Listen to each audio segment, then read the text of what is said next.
সন্তানক কষ্ট কৰি দেউতাকে পঢ়ালে শুনালে সন্তান এগৰাকী ডাঙৰ বিষয়া হ'ল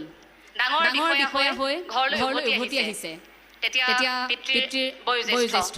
পিতৃয়ে সন্তানক কাষলৈ মাতি আনি সুধিছে গাত ধৰি সুধিছে যে শুন তুমি কোৱাচোন মই শ্ৰেষ্ঠ নে তুমি শ্ৰেষ্ঠ তেতিয়া সন্তানে কৈছে যে দেউতা মই শ্ৰেষ্ঠ আচৰিত হৈ গ'ল দেউতাক পিতৃৰ সন্মুখত যেতিয়া সন্তানে ক'ব পাৰিছে যে মই শ্ৰেষ্ঠ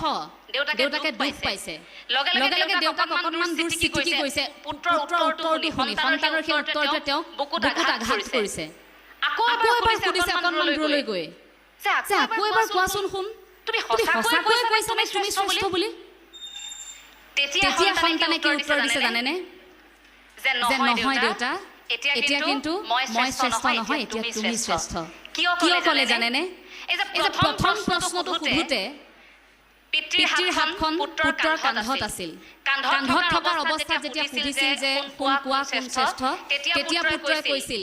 যে মই শ্ৰেষ্ঠ অৰ্থাৎ পিতৃৰ হাতখন যেতিয়ালৈকে তেওঁৰ কান্ধত আছিল তেতিয়ালৈকে তেওঁ শ্ৰেষ্ঠ বুলি ভাবিছিল আৰু যেতিয়ালৈকে পিতৃ মাতৃৰ সেই হাতখন সাহসৰ হাতখন আমাৰ কান্ধত নাই আমি শূন্য আমি শ্ৰেষ্ঠ হ'ব নোৱাৰো গতিকে সেই বিশ্বাসটো অন্তত মা দেউতাৰ প্ৰতি ৰাখক আপোনাক যদি মায়ে কিবা এটা কাম কেতিয়াবা নকৰিবলৈ কৈছে তাত যুক্তি দি মাৰ মনত আঘাত কৰাকৈ অন্তত সেই কথাখিনি বুজিবলৈ চেষ্টা কৰক কাৰণ পিতৃ মাতৃয়ে কোৱা প্ৰতিটো কথাৰ আঁৰত কিবা নহয় কিবা এটা উদ্দেশ্য থাকে সেইখিনি আমি এতিয়া বুজি পোৱাৰ সময় শিক্ষাগুৰুৱে যদি কেতিয়াবা শ্ৰেণী কোঠাত কিবা এটা কথা টানকৈ কৈছে আপুনি বুজি পাব তেওঁ আপোনাক কৰো বুলি সেই আঘাতটো কৰা নাই সেই কথাটো কোৱাৰ আঁৰত এটা ৰহস্য আছে অন্তত সেই কথাখিনি আপুনি বুজিবলৈ চেষ্টা কৰিব এই যে পিতৃ মাতৃৰ সৈতে আমাৰ এটা ভাল লগা সম্পৰ্ক পিতৃ মাতৃৰ সৈতে থকা সম্পৰ্কৰ মাজত শিক্ষাগুৰুৰ এটা সম্পৰ্ক আহে কাৰণ আমি জন্মৰ পাছত ঘৰখন আমি ভূমিষ্ঠ হোৱাৰ পাছত যিখন ঘৰত আমাক লালন পালন কৰা হয় সেই ঘৰৰ পৰা আমাক উলিয়াই থৈ যায় প্ৰাথমিক বিদ্যালয়ত আমাৰ পিতৃ মাতৃ শিক্ষাগুৰুৰ হাতত